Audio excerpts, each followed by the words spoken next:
Class 8 और 7B कुछ सवाल ऐसे थे जो बच्चों ने कहा था कि ये सवाल समझ में नहीं आते हैं। बेटा बहुत ध्यान से देखिएगा, सवाल कैसे नहीं समझ में आते हैं। आप कोशिश तो करिए सवाल को समझने की, ठीक है।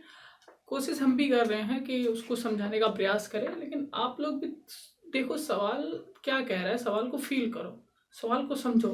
जैसे कि हम लोगों ने 5 तक देख लिया था। 6 नंबर क्या कह रहा है, एक संख्या का हर, क्या बोला है, एक संख्या का हर इसके अंश से 3 अधिक है, ये तो बोला गया है।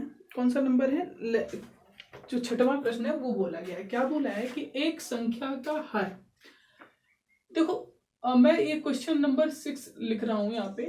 एक संख्या बोली है, समझना, उसका अंश और हर की बात की जा रही है, ठीक है। तो कोई भी संख्या होगी, ठीक है, कोई भी संख्या होगी उसमें क्या होगा, एक अंश होगा और एक हर होगा। अंश को हम लोग ऊपर लिखते हैं और हर नीचे होता है। इतना समझ में आ गया होगा, ठीक। क्या बोला गया, हर इसके अंश से 3 अधिक है। हर को बोला है ना 3 अधिक है, हर इसके अंश से 3 अधिक है, यही तो बोला गया।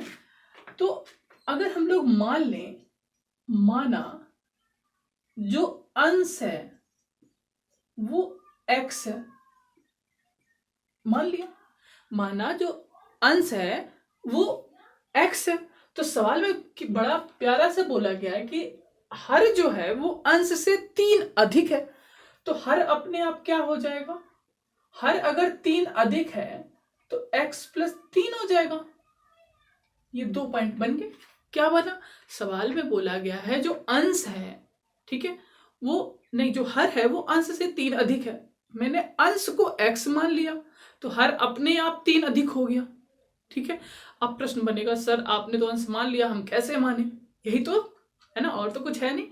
तो आपको सोचना क्या है, चलो हम मान लेते हैं। आपने माना, आपने क्या माना, हर को x मान लिया, ठीक। आपने कहा x जो है वो हर है हमारा, ठीक।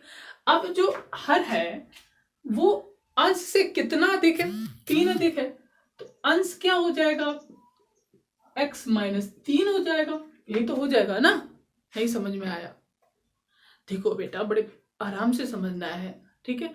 अंश जो है और हर जो है, हर सवाल में कह रहा है हर अंश से 3 अधिक है, यही तो बोला। तो हर जो होगा वो अंश से 3 अधिक होगा, बस इतना खत्म। तो मैंने अगर हर को x मान लेंगे तो अंश जो होगा वो 3 मतलब कम हो जाएगा, तभी तो अंश ज्यादा होगा। और ये ज्यादा सिंपल हो जाता है कि हम लोगों ने अंश को ही x मान लिया, ठीक। ओके, अब क्या सवाल है, ठीक है, यदि अंश से 3 घटाया जाए, सवाल में बोला जाए यदि अंश से 3 घटा दिया जाए तो यहाँ पे भिन्न क्या बन गई। अगर इसके हिसाब से भिन्न देखें तो भिन्न जो बन के आई वो x अंश है और हर कितना है, x + 3, ये हमारी भिन्न बन गई है, ठीक। अब क्या कह रहा है, यदि अंश से 3 घटा दिया जाए तो प्रश्न के अनुसार, यानी प्रश्नानुसार क्या बोला गया है कि अंश से 3 घटा दिया जाए। तो ये बेटा मेरा अंश है, उससे हमने 3 घटा दिया, सवाल में बोला कि वही कर रहा हूं। और इसके हर में 2 जोड़ा जाए, हर कितना है, x + 3, तो हमने इसमें 2 जोड़ दिया, सवाल में बोला गया मैंने वही किया है, ठीक है। हर में तो नई संख्या 1/5 हो जाती है। तो ये जो संख्या है वो कितनी हो गई, 1/5 हो गई, बस इतना है। अब इसको सॉल्व आउट करना है, तो ये कितना हो जाएगा बेटा, x - 3 बटे x, 3 तो कितना होता है 5 बराबर 1/5, यही तो बना, ठीक है। लाइन खींच दी।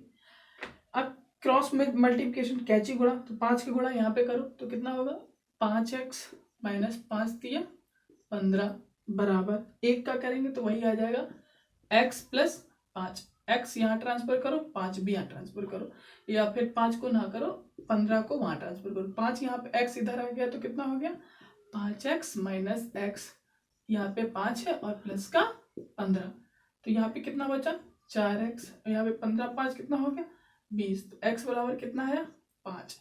जो x का वैल्यू आ गई वो कितनी आ गई 5, यानी अंश मिल गया हमें 5। और हर कितना हो जाएगा? हर आपसे बोला गया x + 3, यानी कि 5 + 3 = 8। तो हर कितना मिल गया? 8। तो भिन्न क्या हो गई हमारी? भिन्न हो गई 5/8। यही हमारा आंसर हो गया। क्या था सवाल में? कुछ भी नहीं था, केवल सवाल को समझना है, जो प्रश्न बोला गया है उसके हिसाब से अपने उत्तर को जांचना है और समझने का प्रयास करना है। ठीक है, तो नेक्स्ट सवाल देखते हैं, जो हमारा 7वां नंबर है। क्या बोल रहा है 7वां नंबर? 7वां नंबर कह रहा है कि एक आयत की, यही तो बोला, हाँ इसको पहले रफ करते हैं। ठीक है, नोट डाउन कर ही लिया होगा आप लोगों ने। क्या बोल रहा है? एक आयत की, तो आयत के बारे में आपको पता होना चाहिए कि आयत होता क्या है। ठीक है, तो मैं आयत को बनाने का प्रयास कर रहा हूँ। तो आयत कैसा होगा? Question number 7। ये हमारा मान लीजिए आयत है। आयत में क्या होता है कि आपने सामने की भुजाएं बराबर होती हैं। कह रहा है एक आयत की लंबाई इसकी चौड़ाई से 9 सेंटीमीटर अधिक है। ठीक, यही तो बोला है। तो हम लोग मान लेते हैं, माना इसकी जो चौड़ाई है वो x सेंटीमीटर है, तो लंबाई अपने आप कितनी हो जाएगी? x + 9 centimetre. सर समझ में नहीं आया, आपने कैसे कर दिया?